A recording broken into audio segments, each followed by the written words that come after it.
Happy Friday, everybody, and welcome back for another episode of Bioactive Live Q&A. It's the first one here in December, the first one of the holiday season, and we're going to kick it off with a fun one with Tjasa Yeah. Krause from Teraganix, co-owner. She's a commercial agriculture expert and a passionate leader for a company that has made some key changes in the past several years that make it really a kind of a staple a and a true testament to the to regenerative agriculture and the community that we have, a true shining light and a true leader. Um, but before we introduce Chasha and go further there, my name is Mark. I'm your host, as always, from MI Beneficials. With me is Brian from Rubber Ducky Isopods What's and up, Kevin guys? from OK Calyx. Happy Friday, fellas. Welcome back again. Happy It Friday, looks everybody. Thanks for Yeah, it being looks here like we got a with us. different backdrop for Brian now. He must have the house to himself. So No, he's No, on I'm on the road. This is a hotel room. Oh, okay. Never mind. Much said less he's on glamorous than the house to himself. My family's too big to live in like a condo or something. I don't wait. See? No, bro, he's gangster. You can tell by that window that's a small ass room. So for anyone just kind of trickling in here, we are here with Tjasa Krause, and today we're going to be talking about effective microorganisms, specifically EM1, which is a proprietary product and a proprietary formulation of effective microorganisms. And as you will kind of learn, it is different than just throwing lactobacillus with molasses. There's things that differentiate, and there's reasons why going with a true mother culture of the real deal is going to set you aside in the garden. Um, so the ownership change, I wanted to talk about that because for several years, kind of going back probably 5-10 years, thinking about Teraganix, you think about this huge company selling all over the world, not necessarily just in agriculture. And if you're hearing about Teraganix, it's kind of like in this niche thing.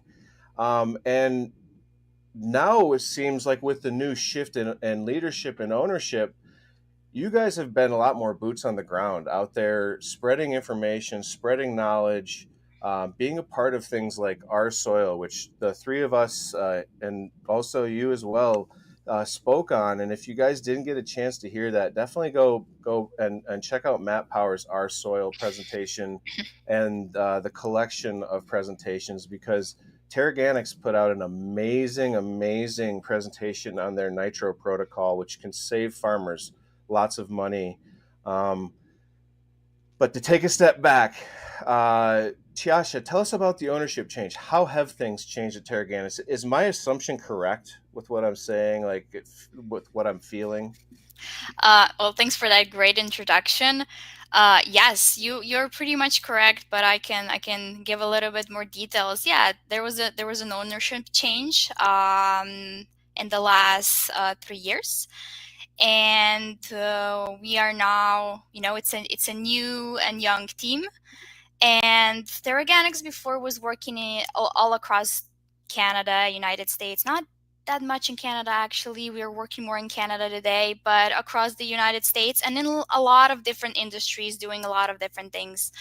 And today we have very much focused on soil health, plant health, agriculture, just growers, gardeners, especially commercial agriculture, of course, but also growers, gardeners, homesteaders.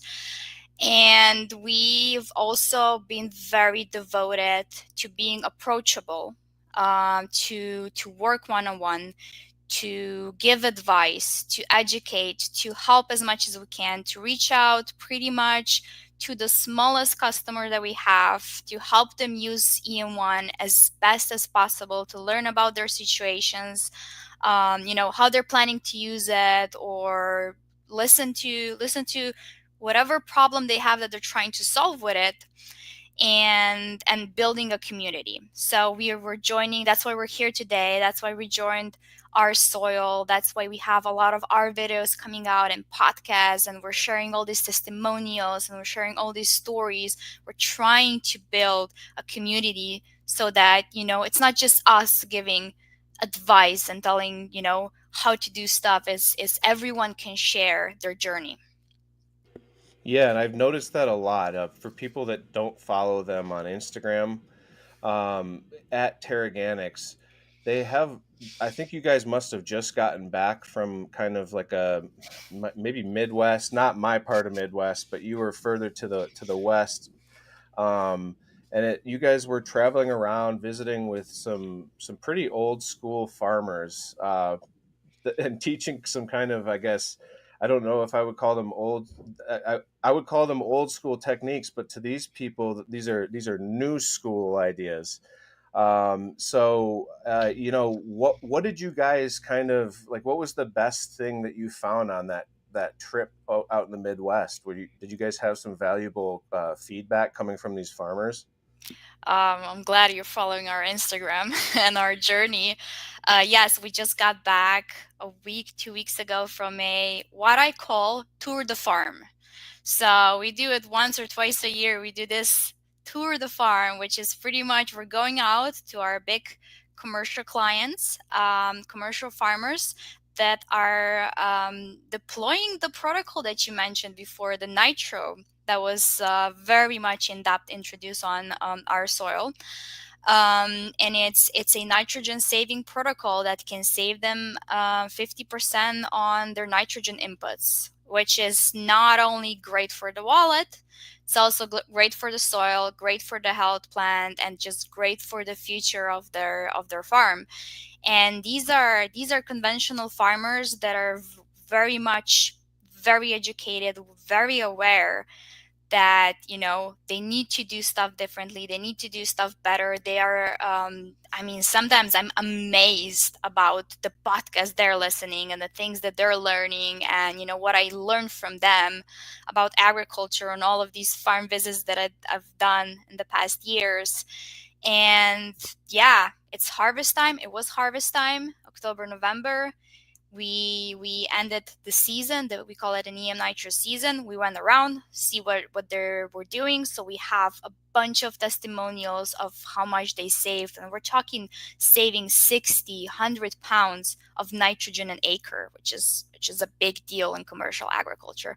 So we got a lot of testimonials.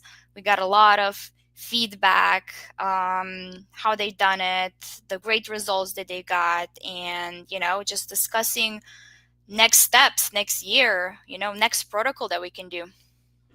I love that you guys are building that community.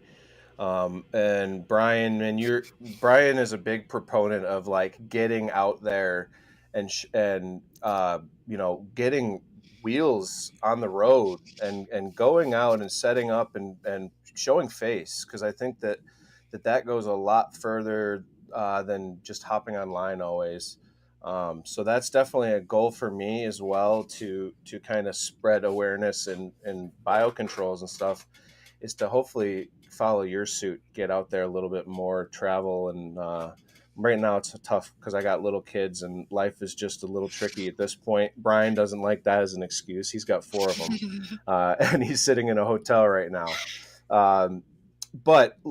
So nitro protocol, I love it.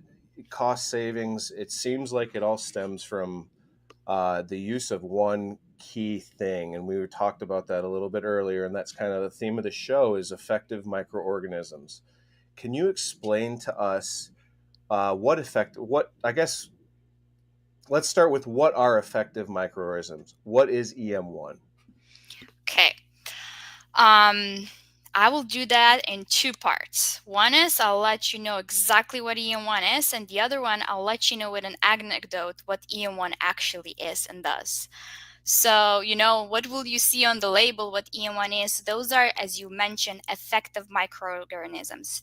These are the beneficial organisms, the beneficial ones. And we have a lot of different strains in it.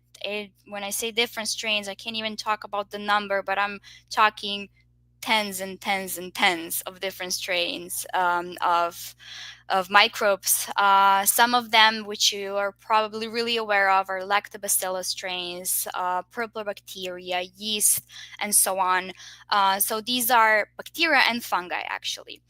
And one of the magical things and miracles of EM1 is a lot of these strains of microbes in nature are competitive. They compete.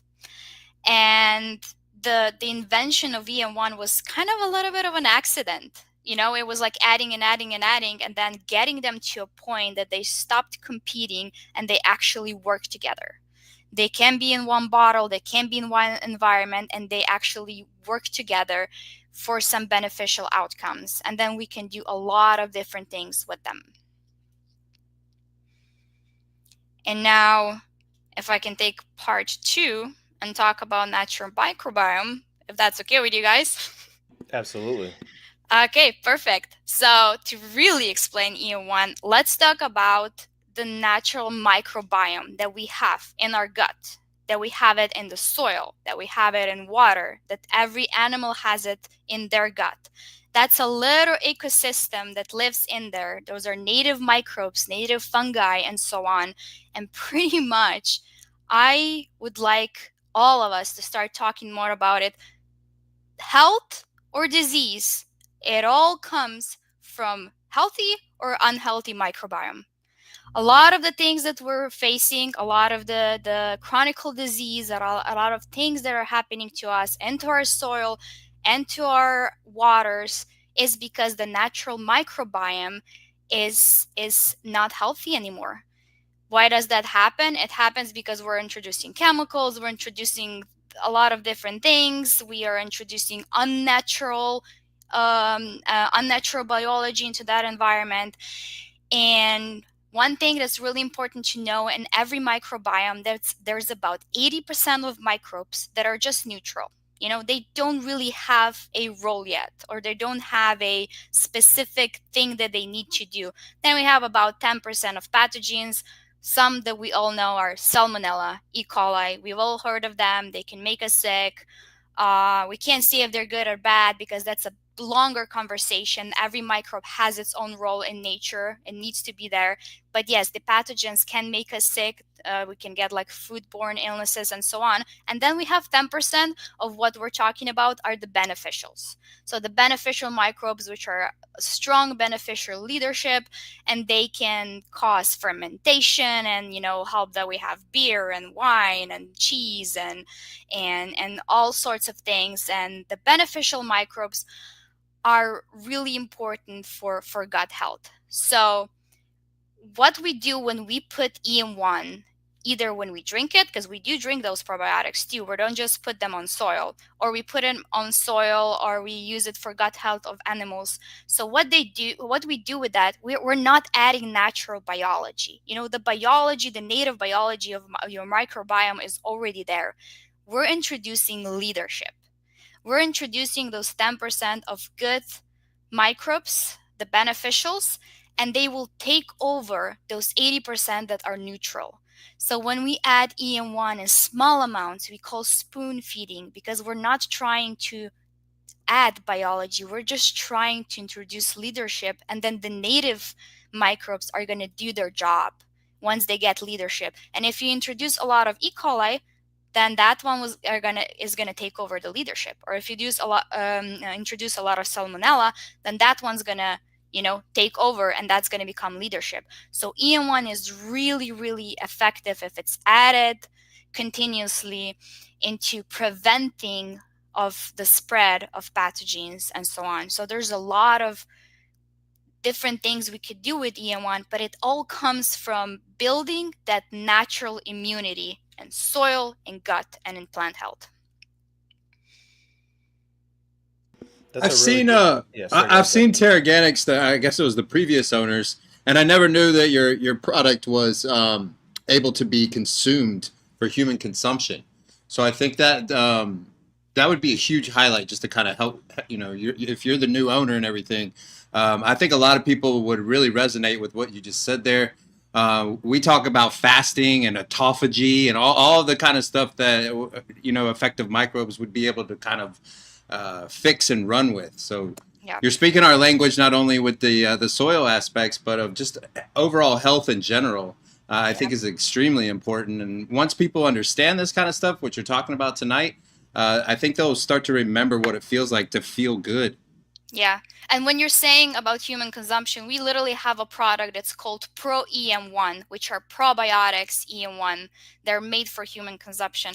To be honest, the formulation is not different. It's just, it was created in an environment for human consumptions with all the sanitation and so on that needs to be done. But it's essentially, we're talking about the same mixture of microbes.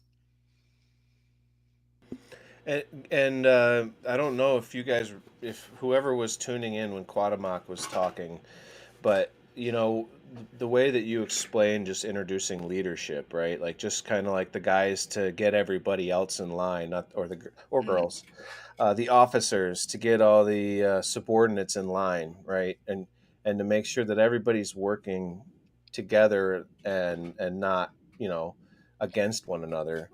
And the one thing that Quadamak brought up was the way that he was able to. We don't need to get into like waterway remediation, but this just reminded me of how him explaining how he would take 50-gallon jugs of natural water from like sludgy or algae filled ponds, put EM in it, let it ferment, and dose the water that way, refill, dose it, refill, dose it, just over a period of time, and what a profound impact that it had on that water. So I would assume it's probably not the exact same reaction, maybe not, but it's probably the same analogy when it comes to soil, where it's just getting everybody in line and harnessing that native, the IMO that you have, right? We love to talk about IMO. And yeah, it's just basically empowering your own indigenous microorganisms. Yeah, exactly. And you just mentioned, yes, EM1 is used a lot in water treatment too. We treat a lot of ponds and it prevents development of algae because it really helps support the natural microbiome that's in the water. We work a lot of with dairies and we treat their lagoon waters and we're getting real good results there. So those are also the things that we do, but the big one is absolutely soil, and we do a lot of different protocols in soil. We can do soil remediation if there's really high salinity, or I mean, we had people come in with oil spills on their fields, and it became really ground that they can't work with. We do a lot of different protocols to just bring the fertility back to as optimal as possible, and then we just do maintenance mode, and we put EM1 at planting. That's a big one in agriculture because EM1 really works well with, you probably are aware of mycorrhizae, which is really important for root development. EM1 is very supportive of that fungi, so they basically really work well together. So we've been really successful at seed germination and root development, and those are very big and cost effective protocols that we do for soil health. Well, man, you answered my question right there, because my question was, how are you helping these farms? And you're kind of just nailed it right there. So one question maybe that you could answer, are you teaching them how to brew this EM for themselves? Do you ship this to the farms for them? Yeah, how we help farms, I'll answer that first. We do two things. We do soil health and we do input reduction. So soil health, like I said, we help with root development, seed germination, and then just basically making sure that they have a natural, good biology in the soil. And then we do input reduction, like I mentioned before, nitrogen reduction. We do other fertilizer reductions too. We do herbicide reduction and so on. We're trying to get the soil and the plant so healthy that it needs less and less added medicine, I call it, because all of these synthetic things that we're putting down is really affecting the natural immunity. And then, yes, we do teach them how to activate EM1. In agriculture, we of course use only activated EM1 because it's first of all more potent. So it's a stronger product and it's more cost effective. So we ship out a concentrated product. We teach them how to activate it, and then we basically teach them how to work with these protocols, because protocols are much more than just shipping out product. It is how you apply it, when you apply it, what not to do with it, you know, what applications you delay so it doesn't interfere with your natural biology. So the protocols that we help these farms with are much more than just product. It's a lot of know-how, it's a lot of knowledge, and it's a lot of understanding of their farming practice so that we can make it as best for them, so they don't have to have a lot of hassle around it when they have to like change some practices, but that it really is compatible with what they're doing.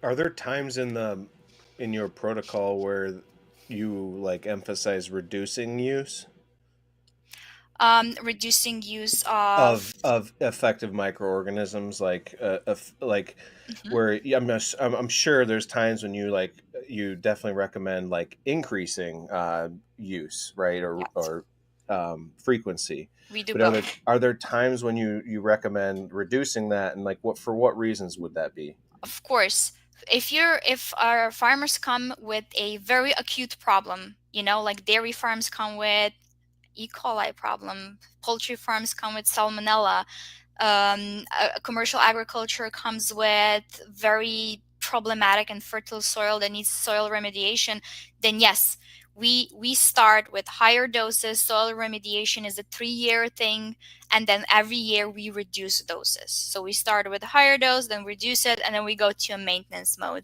And same as in any acute problem with pathogens and so on, there there's like a painkiller protocol, and then there's a spoon feeding maintenance protocol to make sure that you just keep having that good, fertile, healthy soil, plant, or animal.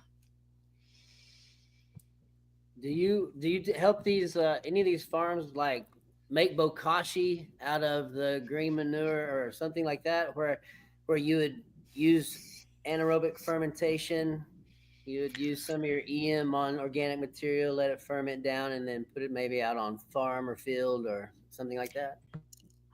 There are a lot of farms that are using compost. There are farms that are using chicken litter and cow manure, and they're using EM1 because EM1 is really good at breaking down these nutrients and making them bioavailable. So it makes the NPK, so nitrogen, potassium, phosphorus, in these organic fertilizers more available. We absolutely do a lot of that. Bokashi is not really deployed much in commercial. It's not as scalable. We do have people who do it. We help out, but it's not something we really do at scale. But we do a lot of chicken litter manure and compost at scale, and we do apply EM1 to that too. Is the application of EM1 more of like a spray form on a field, or is it more often used in some type of watering irrigation system, or poured into a pond, more of a liquid form instead of a spray form? I'm just wondering if farmers use like a if farmers like a certain method of application, does it often get sprayed? Oh, we applications can be very different depending on what you do and what you're trying to achieve. When I say that we do some for seed germination and root development, that one is applied at planting. So it just goes with a planter. They already have everything ready to go as liquid in furrow. Then we do foliar applications with a sprayer or with a pivot. Some have pivot irrigation, so that's a really easy way to apply it, because EM nitro, the nitrogen reduction protocol, is designed to be applied on leaves because that is the most effective. But then if you're doing soil applications, again, if you have irrigation or if you have a sprayer, it really depends on what we're trying to achieve and what kind of infrastructure they have. Working with what they have, trying to reduce costs that way as well, Exactly. which is so is there like a consultation service that you guys offer? Is that just kind of part of selling them the product? Is that like we're very hands-on. We don't charge for consultation. We come with consultation. You will not get rid of us because if you are in our family, and especially if you're doing it the first time, we really want to make sure you have a successful trial and you have a successful deployment. And we really like to be hands-on and make sure that you really understand it and that we simplify it for you, because it's really important for us to, to see the results and to see people happy and to see their farm successful. So real quick, kind of a break for a shout out. If you guys like this show, if you guys are appreciating the information, the guests that are coming on, please don't forget to subscribe and like. It helps us to get the word out about Teraganix. It helps us to get better, more people watching, getting this information. So that's the way that you can support this free show for us. And also, the point of this show, and I forgot to mention it earlier, but it is called Bioactive Live Q&A. So we really want to connect with you guys, and we're starting to get a bunch of questions rolling in, and hopefully that starts that trend of questions rolling in. So, for part of this show, we're going to let you guys ask Tjasa any question that you guys want about basically anything having to do with effective microorganisms. So this is a great way to connect with her. It's a great way to connect with Teraganix and kind of carry on this mission that we're all on, to share information. So anyways, EM is amazing because it's so applicable on a huge commercial scale for saving costs, but it's also amazing because it's also applicable on like a smaller scale as well. And that's something that I think a lot of people on this show, a lot of the questions that are coming in are kind of like hinting towards like the smaller scale growers, your guys that have just the backyard or whatever. Mm-hmm. So one question that I was wondering about was like long-term storage of EM.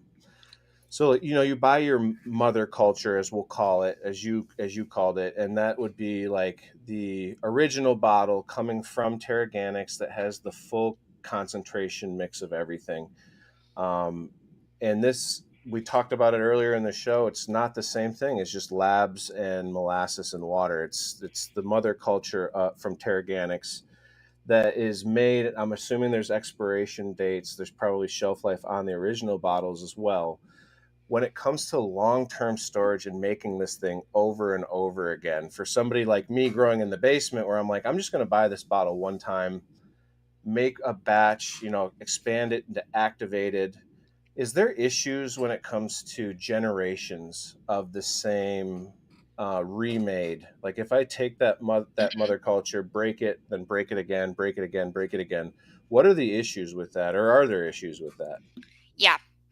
I see a couple of questions in there. If I go back to the mother culture, the concentrate, right? The shelf life of a bottle you get is a year. And I get a lot of questions. Why can't it be longer? No, it can't be longer because microbes just won't live longer. They just don't want to live longer. So it's a year.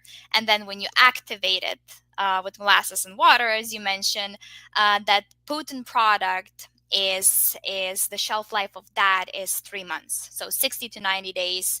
And why you can't just keep expanding and expanding and expanding that thing is because with every cycle, microbes die. So microbes have a certain life cycle. And in about a few months, they will die. And if you just keep expanding and you just keep adding food,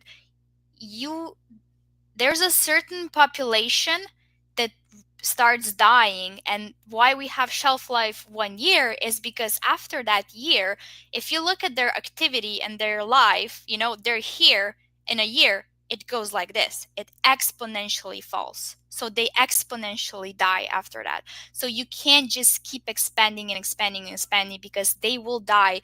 You might think you're getting a product, but you're really not getting the same product anymore. Some of them might survive for another expansion, but they will eventually die. And when they die at the end of their life cycle, they become metabolites. So even if you have what we call that an age product.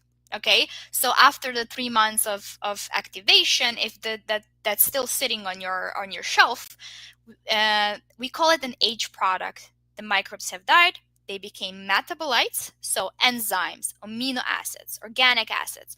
And those are great things for soil. Those are great things for health. For example, one of the reasons why EM nitro works so well is because when we ferment urea with probiotics and they die, at the end of their life cycle, they become amino acids, and amino acids is a transporter of nitrogen.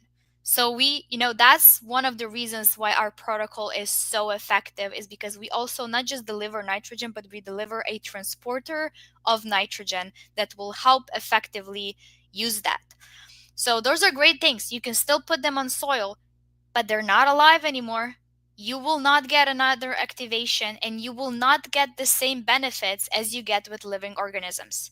So you basically created a completely different product that just isn't alive anymore. So when it comes to something like a fermented plant extract, an FPE as we call it in the organics world, those seem to work past the 3 month or 6 months, even a year.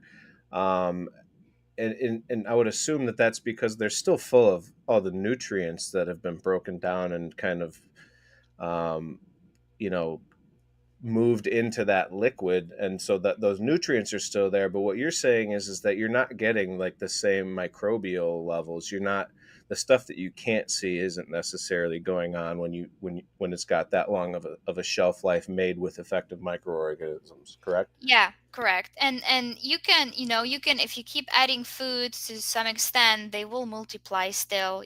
They will do something, they will keep multiplying, but the population will rapidly die. So you can extend that past that shelf life, but eventually, I cannot tell you exactly when, but eventually the population will die off. And these are kind of like the shelf lives that we stick to. The concentrate is a year. We know exactly when you test it after a year, it rapidly dies. And the activated, we give exact the amount of food that they need, so they can activate, they can survive those 3 months, and we use it in 3 months. And after that, we call it an age product. So yeah, of course, you can work around it, you can do some things around it, but it cannot just keep on going forever. Josh, I have a question again. Will you tell me why you call it an H product? Oh yeah, that's an internal thing. So that's how we call it. We say an aged because it's been standing there for a longer time, and these living microorganisms have become retired, and they are at their end of life cycle, and they are now becoming what I mentioned before, metabolites. So this is not an official term. Okay, this is our geeky name for the product. So another question, back to the farms. Do you guys ever apply this EM to any type of animal feed or anything like that? Yes, actually, it's been used quite a lot in poultry, dairy. We had quite a lot in Colorado lamb farms that are using this as a probiotic. They're adding it either to drinking water, which is the easiest, or they're adding it to the feed, which is a little bit harder. If you don't have infrastructure, it's harder to mix it.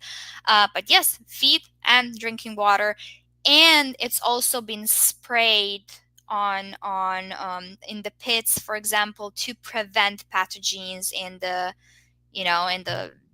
chicken poop and lagoon water and so on. Right. And so whenever you're working their soil, I believe I heard you say it's like a 3-year remediation process and then maintenance process? And are you doing soil tests throughout those 3 years and as you're working their soil? So yeah, the soil remediation or soil correction is about a 3-year process, but those are like heavy cases where, it's either really high salinity or there was a spill or it's heavily sandy soil or, something went wrong or it's been really if you add a lot of chemicals, a lot of synthetic fertilizers over decades, you are sterilizing the soil in long term. That is a fact, unfortunately. So those are really like soils that have just lost fertility. And yes, in those cases, there has to be a soil test. But for like the maintenance, when we're putting it at planting, and those are like the average fertility soils that we're just trying to bring them up. Um, we sometimes do soil tests, but mostly we don't even go towards soil tests because we can see it on the plant. We see with the plant growth, we see on roots, we see on on the plant health. We don't even have to. Majority of times, farmers are so in tune with their plants and what they're growing that there a lot of times they come to us just with observation and not even a lot of testing, and they see differences. Yeah, you can see. Yeah, you're exactly right. When you're with your plants every day, you can see them happy or sad, overwatered, underwatered, asleep, alive, or awake. Yeah. But you can see that for sure. So you kind of answered it, but maybe you can say any more about it. My question was then going to be, what are some of the first corrections that you often see or you look for, and assuming that whenever you're remediating the soil and you're going through this process of soil correction, is it specifically then plants that you're kind of observing in this to kind of say, hey, the soil is looking or performing good? Or is there a texture that you're seeing or a look of the soil you're seeing? We're mostly looking at if in those heavy cases, sometimes there is nothing on the soil growing yet. Sometimes it will take for some of those for 2 years to even be able to put something on the soil if it's a really heavy situation behind it. But we're looking for organic matter. We're looking for raising organic matter in the soil. We're looking for the how would I say the soil aggregation, right? The soil is made of silt, clay, and sand, and we're looking for the aggregates that these compounds. You're looking for how physically it looks like, because if you have a heavy clay soil, a lot of water would just stick on the top. If you have a heavy sandy soil, it would just sit through all of the nutrients, the nitrogen, it will just flush it through. So you can physically see when you like dig how the soil aggregates are changing, the tunnels, the how big are the particles. And these particles are not just adding EM1. We also have a soil bioactivator, which is adding organic matter and carbon to the soil. It's just fermented with EM1. So it depends. In heavy sandy soils, you have to add organic matter to manipulate the aggregation. And heavy clay soil, you have to put more microbes, because microbes will physically make little tunnels which will change the aggregation of soil, and it will help with water retention. So we haven't heavily focused on this, but this is a next thing that we want to explore more. We've seen that some farms, especially we had I think it was like a pecan farm, that they have to use a lot of water to grow those orchards, and they've seen reduction up to like 20% in how much water they need to use. So we know that we can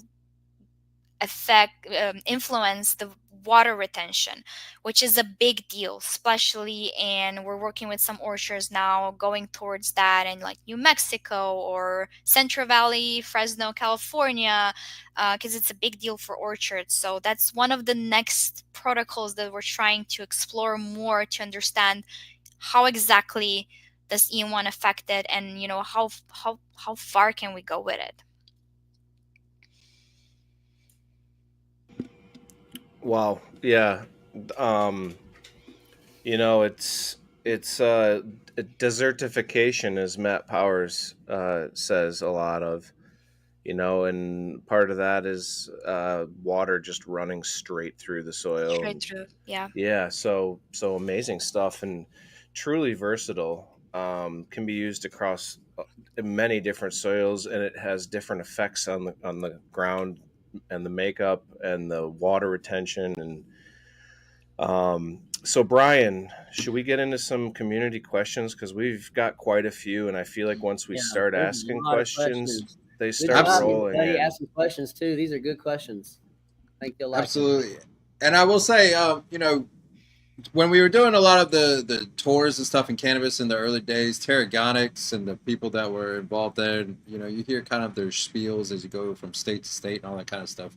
And to be honest, it was very hard to understand what your product did unless you were a dork, like we call them. Some people call themselves the dirt dorks of the soil world. So if you're really into it, then you understand what he's talking about.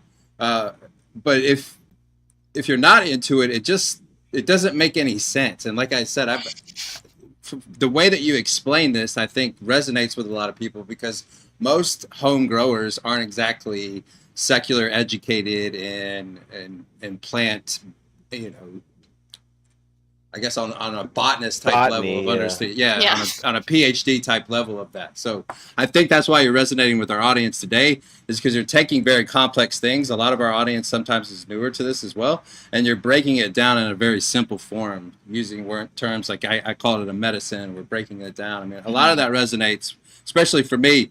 I'm from Georgia, so our education isn't that great. So we have to go back and we have to research words, and we got to learn how to pronounce Latin words and stuff. So we appreciate that when you break it down like that. Yeah, I also break it down for myself, so I really know to understand what's going on. Yeah, this stuff is so complex, and from a soil standpoint, I don't think a lot of us even know where we're coming from. We're just kind of learning from others, and then kind of regurgitating a lot of this stuff, playing around in our own gardens and seeing what works out. So this is a question from Instagram. Can EM1 unlock phosphorus? Yes. Yes, it can unlock phosphorus. It's hard to talk about exact numbers as we can in nitrogen because it was heavily tested to get to this point. But yes, we've seen, for example, funny story, after the Our Soil conference, I had a call with a composting facility that is using EM1, and they just wanted, they wanted some advice, but they also wanted to share that the batches, because they have to quality test their batches, they consistently see the batches that are treated with EM1 have higher values of all MP and Ks. So we see that it does unlock it. And we also see it in using chicken litter manure, that we can reduce the usage of all of those organic fertilizers. Even when we're targeting nitrogen, we are capable of reducing the whole thing because we are essentially reducing the P and the K too. So yes, it can, but I cannot tell exact numbers as as we are talking in EM nitrogen. Excellent. Next question to Rick. Shout out to Rick Easley. What microbes become dominant in the EM1 when activated? Then he's joking around. He's down to take a shot, which I think we were all talking about when he was talking about it. They're pretty much working together. They are not competing for space or for resources. They're working together, but they will, when you introduce them into an environment, they can dominate against pathogens. They actually, one thing that I didn't mention is EM1 has a pH around 3.5 and 3.6. One of the reasons why pathogens can survive is because they cannot survive an environment that EM1 creates.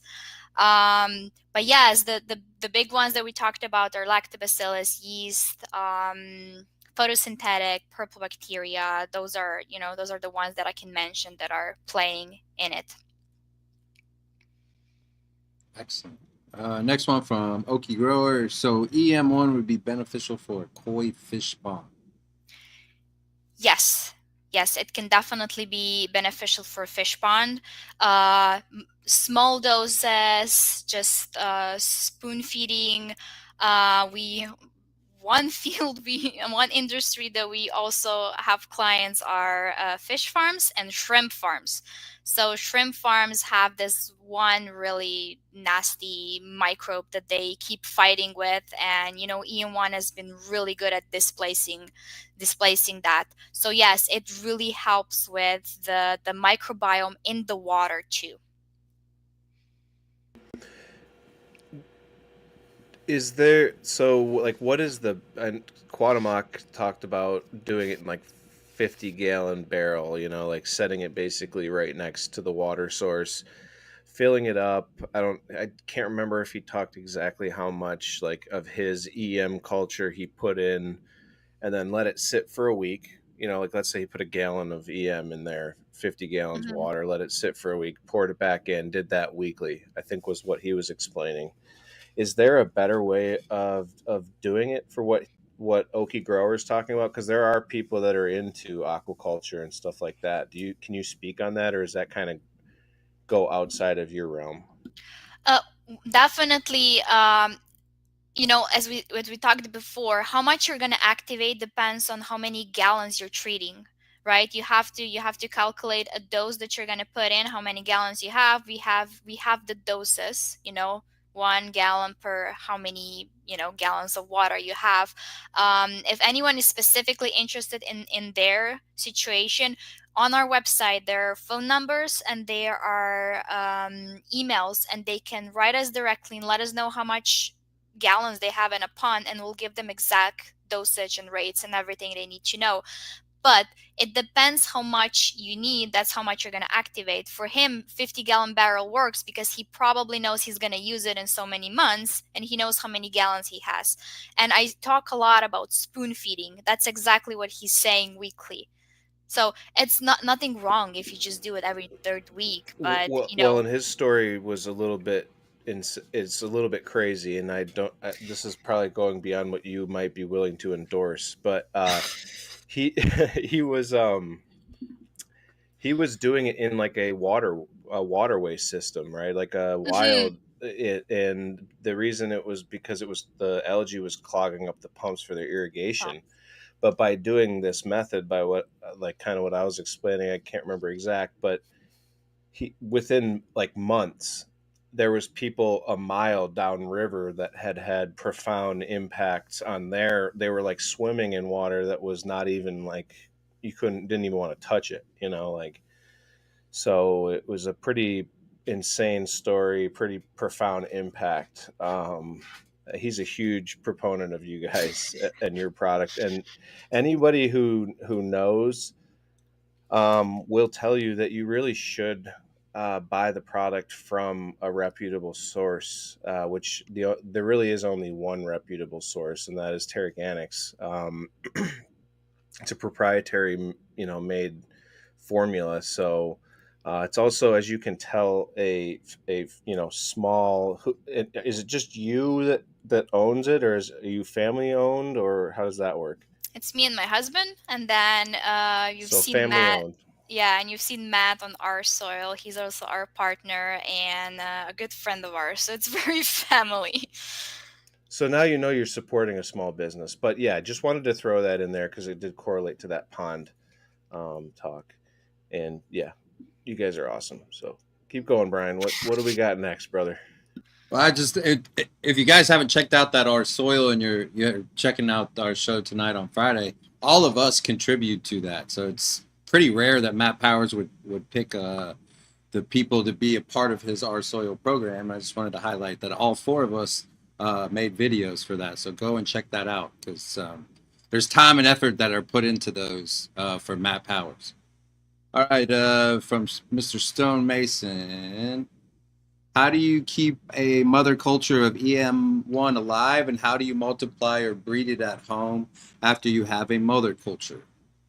So when you get a bottle, you can have it up to a year. Like I said, that's a shelf life. Just make sure it's in a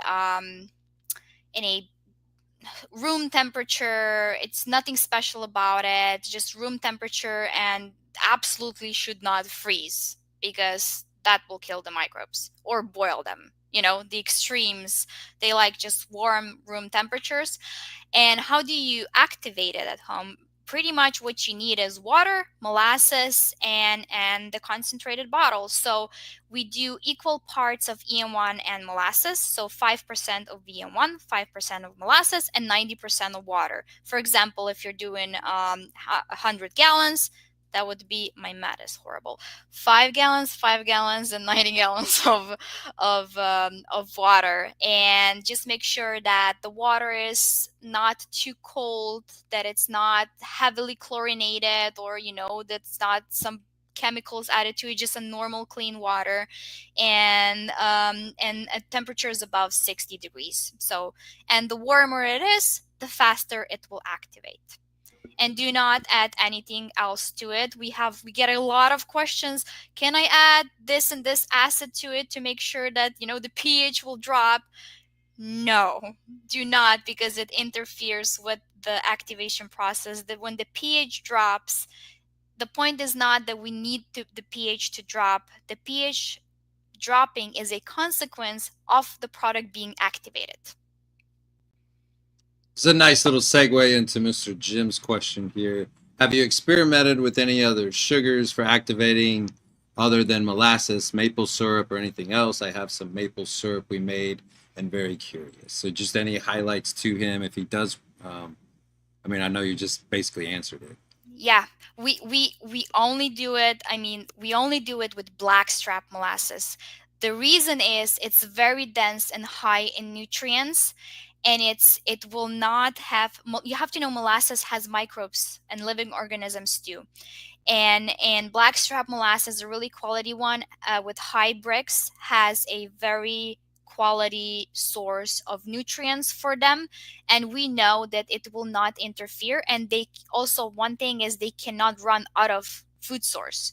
So example, we've done experiments with like cane molasses that claim that has a high Brix and on label looked great, but the activation wasn't successful because the Brix really wasn't what it was on the label, and it just ran out of food, or some other microbes came in and interfered with it. So we really recommend with blackstrap molasses, you will continuously have successful activations, and we don't want you to lose the product. Also, you guys have done testing, as you just said, so that this much blackstrap to this, that's how you can come up with an actual recipe. If you start kind of shooting from the hip when it comes to the amount of sugar in each sugar source. But I think what you're saying is like it could work, I guess. Like it's just not your recipe. It's not like it's kind of like the way that Chris Trump, answered Kevin's question about like, can I put a little Kevin, little Salt Bay on there? Yeah. And it's like respectfully no. You really you really shouldn't. Yeah.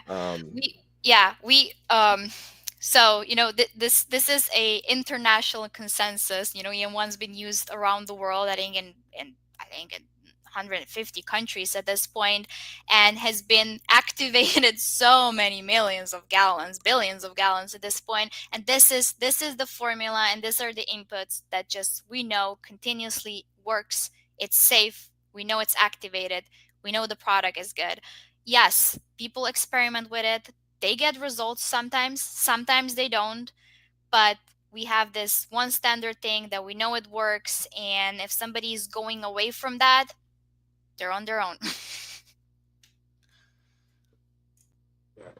From Grapinator, how much of the EM1 Pro product would you recommend using for a seed soak and during the first stages of growth? Oh, just like if I understand correctly, probably asking as a inoculant, right, for a seed soak.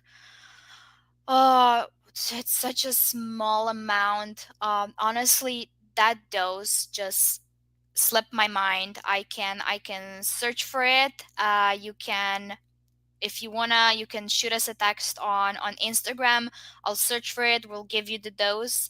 It just slipped my mind because I mostly work with agricultural deployments today, which are, they're just putting it at planting on the whole acreage.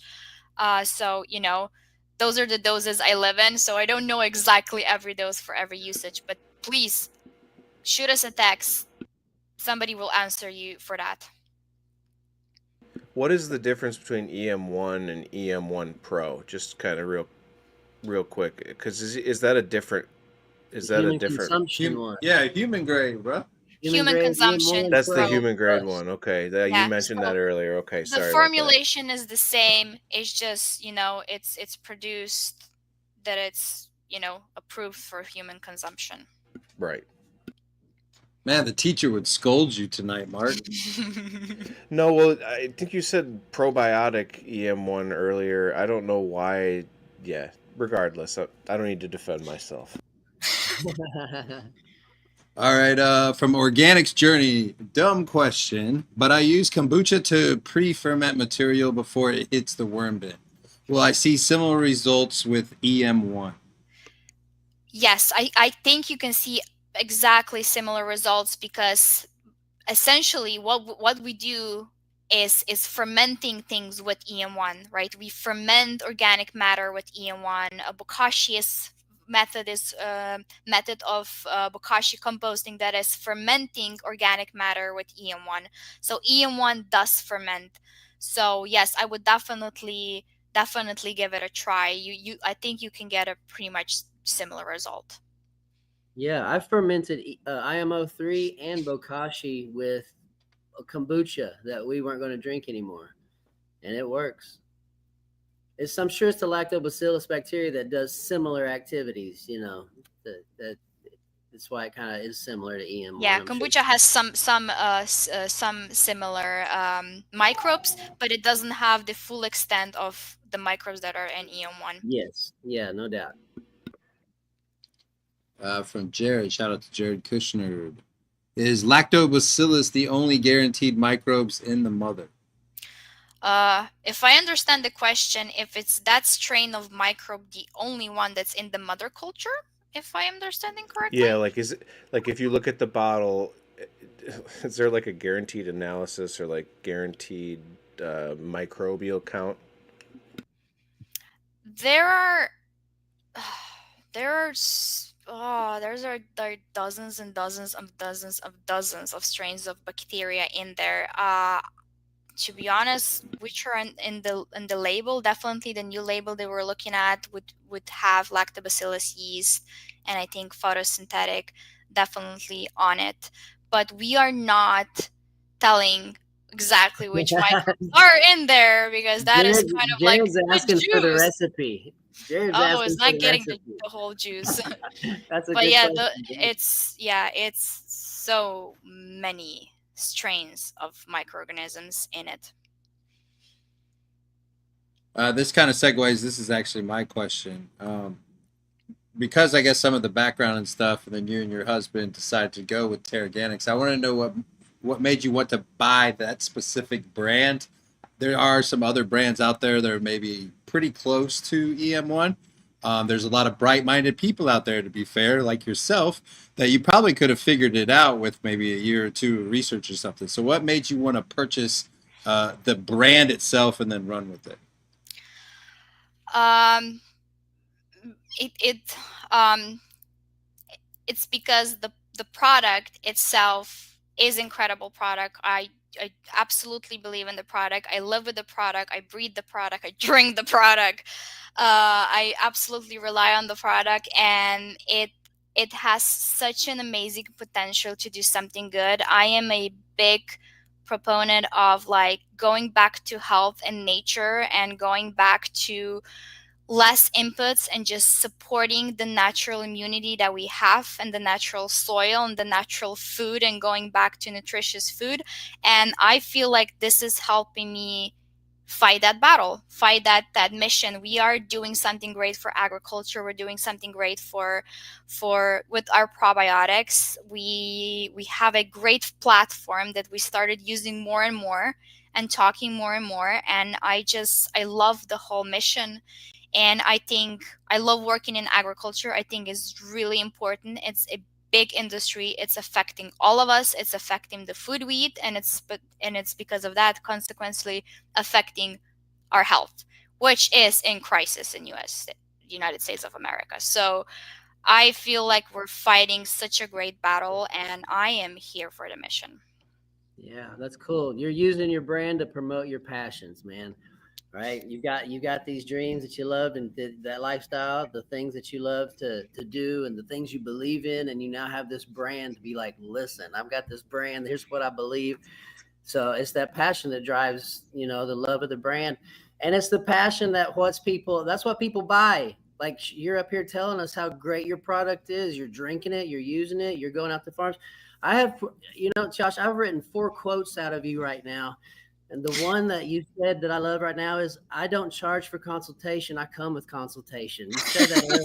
So I was like, That's true. boom, that's a home run. That was so good. She also said you can't get rid of her.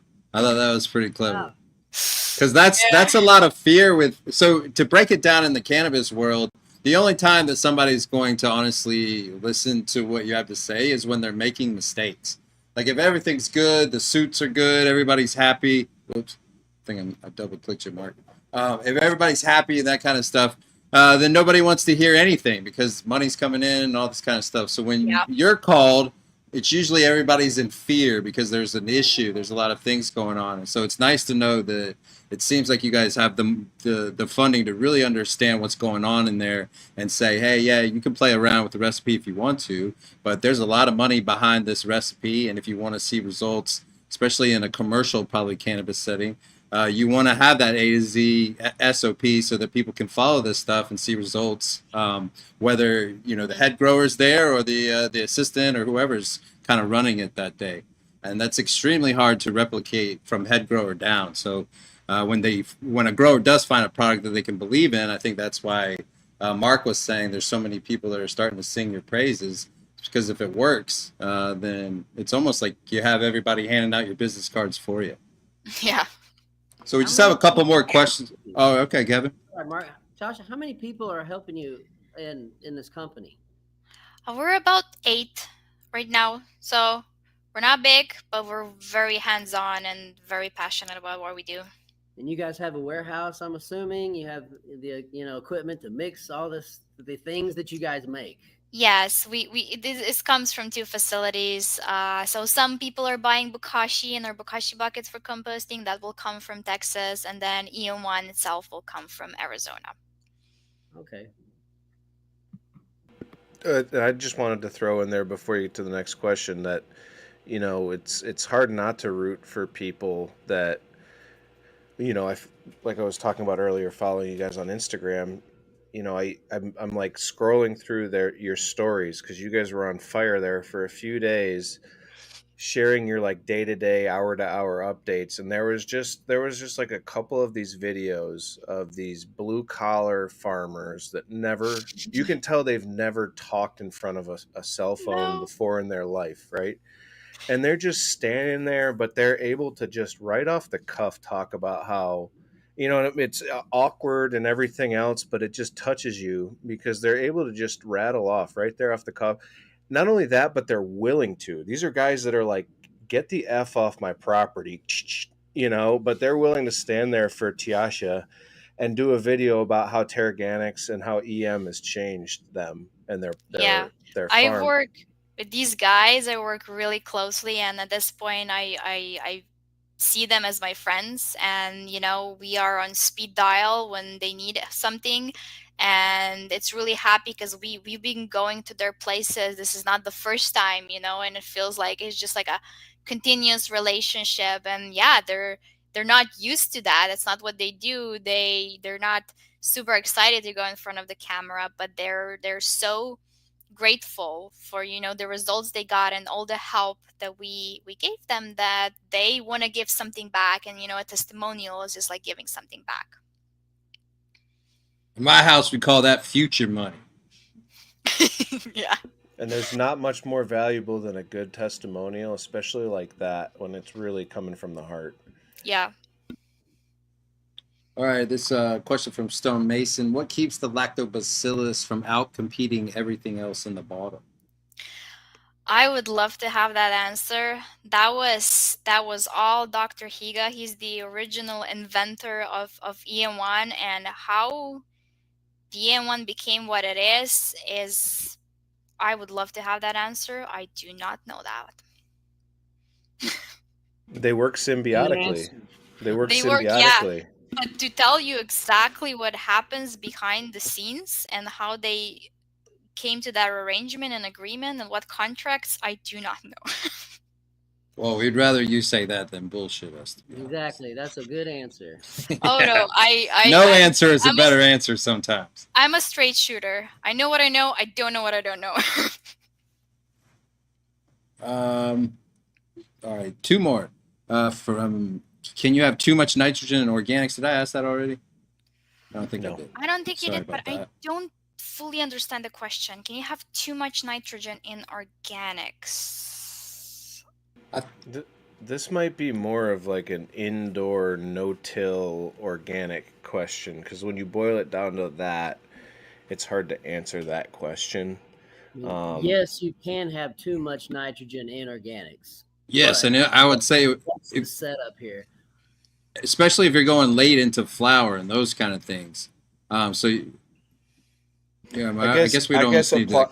Yeah, we need clarification, but I guess Tjasa, just to answer that, like when you apply nitro protocol, obviously on a big farm, they're not really ever gonna have too much nitrogen unless they're applying some sort of synthetic fertilizer, I would assume, correct? Yeah, the biggest issue in commercial farming is that the nitrogen sources that are applied, a lot of it results in loss. For example, urea is the most used. 80% of it gets lost because of the natural processes that have to happen in the soil, because this is not an available form of nitrogen. It has to break down, and a lot of it either gases off or leaches and with water and goes in groundwater, and there's so many issues in. You can have too much nitrogen if you apply too much nitrogen and you don't use it, and it gases off and it leaches off and so on, which EM nitro doesn't do. EM nitro is it's a fraction of what they're actually using. That's why they can, and it's so bioavailable, and it's used directly through leaves. It's used in 2 days. There's no loss. There's no residue in the soil. That's why we're so successful in reducing it on the soil. And I'm hoping that I'm 100% on this, but this is your husband? Yeah. Okay. Just I didn't want it to be weird. All right. Thrown off. Just making sure, man. What up, Chad? Yeah, buddy. Yeah. I mean, even if I didn't see his name, I can just read it and I just know the vibe. No, that's great. As long as it's not some creepy soil dirt. All right. One other question from Rick. The Teraganix Super C construction worked good for limiting the off gas from my polyester resin mix. I don't really know what that means. So what in the world are you testimony. That's the super. Is that the Super Sarah powder? That's the Super Sarah powder. Yeah. Like I said, like I told to Mark before, unfortunately, I'm not an expert on that product, so I can't talk a lot about it. But Rick here has some good experience with it. And Quadamox spoke. If you're interested in going down that rabbit hole a little bit more, Quadamox spoke on it, and he seemed to be a strong believer on like a metaphysical level, and like the way that he kind of introduced it to us was like he said that his brother-in-law brought in a bag of dust and basically poured 2 glasses of $2 Chuck cheap Trader Joe wine and put the powder right next to one of them and gave him the one that was untouched, let him try that, gave him the one that was touched by the powder right next to it, tried that one, and he explained that it's having like this profound change in flavor, just as an example of the power of this. But then he also did explain a little bit about how it affects ferments, and I think that that's where that Super Sarah powder is really interesting for people like in the gardening world, is how does it affect our ferments? Does it, provide more space for microbial life? I don't know. It's interesting. Um, so yeah, something that I've been playing with. I bought a bag. I put it in all my ferments now. My plants love all my EM and ferment inputs. So yeah, I love your products. Awesome. Always a big proponent of those. Brian, do we have one more question? Yeah, one more question. From Grapinator. Do you recommend scaling up for activating EM1 in a vessel anaerobic and allowing it to build pressure throughout the fermentation? Mr. Powers hinted this is more important for microbes to consume. Yes, we recommend that when you're activating EM1, it is a sealed, either a jar, a tote, or a tank, how big of a activation you're making, and then we also recommend that you like gas it off. So in a couple of days, in 3 days, when it kind of like reaches the peak, you should gas it off. Don't create a kaboom, because fermentation can be pretty strong thing going on. Excellent. That was the last question. And just these are extremely understandable answers to this kind of stuff tonight. So we appreciate you taking your time.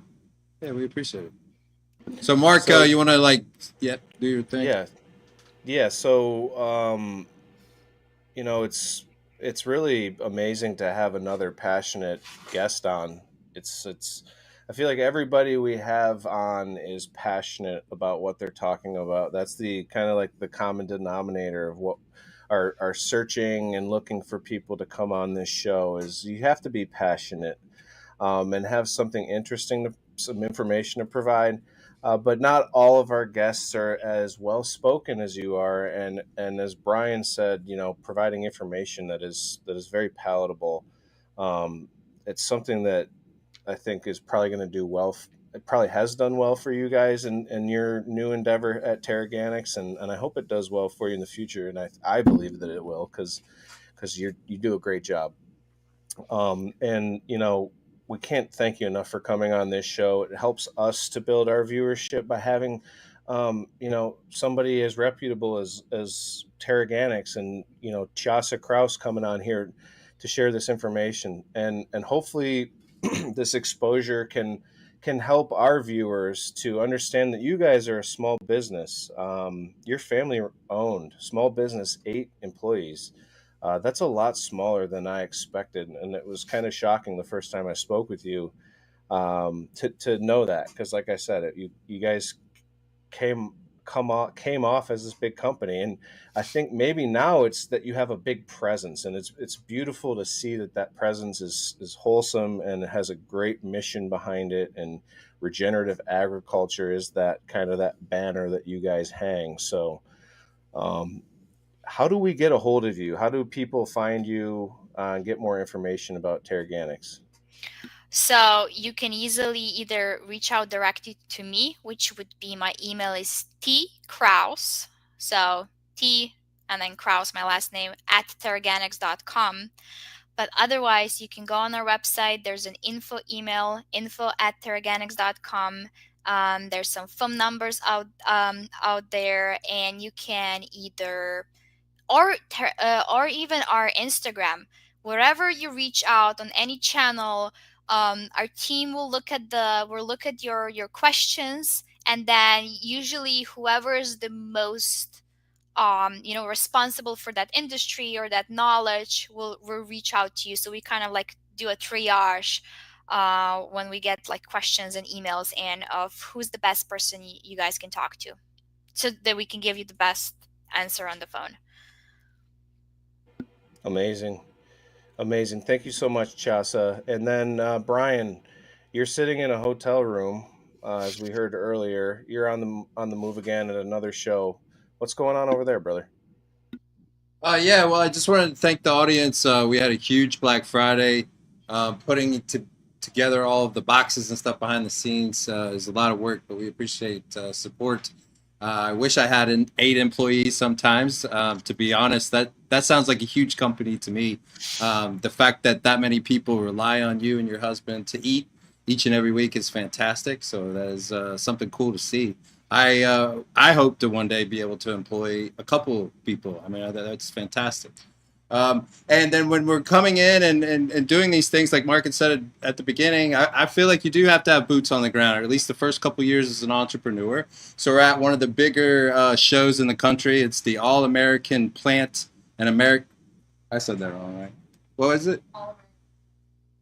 All American Plant and Reptile Expo. I want to make sure I get that right because it's an up and coming show. It's a national show, and there's going to be over 100 vendors for this. And to be honest, reptile shows really aren't that big. So to have 100 of us, that's a pretty big show. So just shout out to everybody that's involved. Kevin? Yeah. Tjasa, thank you so much for being here. You explained things quite well. Again, I quoted you 4 times. They're great quotes. I love them. I'll put your name beside them every time I use them. But yeah, thanks for being here. What a great product you have. It helps farmers. It's regenerative. It is helpful to the soil that we all love and the gardens that we all love to have. So thanks for the great product. You guys go to okcalyxshop.com. I've got IMO3 up there. The IMO3 starter packs are up there. If you can gather all the nuts and twigs and the little woody bits, I've got all the inputs and the directions that you need to make your own big old tote of IMO3. That's what's selling right now. So again, thanks to the audience. Also had a really good Black Friday. Hey, in Oklahoma, man, you can hire your kids at any age, Brian. My kids are on my payroll. I do have employees, so they can clean real easy. They can squirt out a 5-gallon bucket. They can vacuum my gym, all that stuff. So, yeah. I'm gonna pull them out of school. Yeah, be like, listen, kid, you're going into the workforce early, age 5. Come on. Anyway, thanks. Awesome. Appreciate you, Tjasa. Mark, up to you. Yeah, this has been a great episode, and I think it's a very accessible product. It's a very usable product, and it's versatile across a lot of different things. And this show talks about a lot of things that it touches, so it's like a perfect fit for you to come on here and really share some great information. And I think one of the greatest bits of information is knowing a little bit more about you and about the company. And then of course the product, and it's a product that we can all kind of stand behind, which is why you'll look on my website and you'll see that besides really my products and a couple of other really small Michigan based products, the only other product that I carry is EM1 from Teraganix. And that's because I support you guys. I wholeheartedly support you and your mission, and I hope that if you guys ever have an event or do something that requires some sort of sponsorship or support in any way, shape, or form, that you'll reach out to us, because that's the kind of outreach that we like to be a part of in this time where we're a little more strapped for the time to do it ourselves. If we can support in any way, please let us know. And yeah, so you can support us at MI Beneficials. And guys, this is a not-for-profit show. We do this for fun. We really do this to share these people and share this information with you guys. So the way that you can really support the show is by supporting the people that are on this show, myself included. Support these small family-run businesses and hit this like and subscribe button. Comment. And share with us how you feel. Feedback is good. I don't really care if it's good or bad. It's always good. So,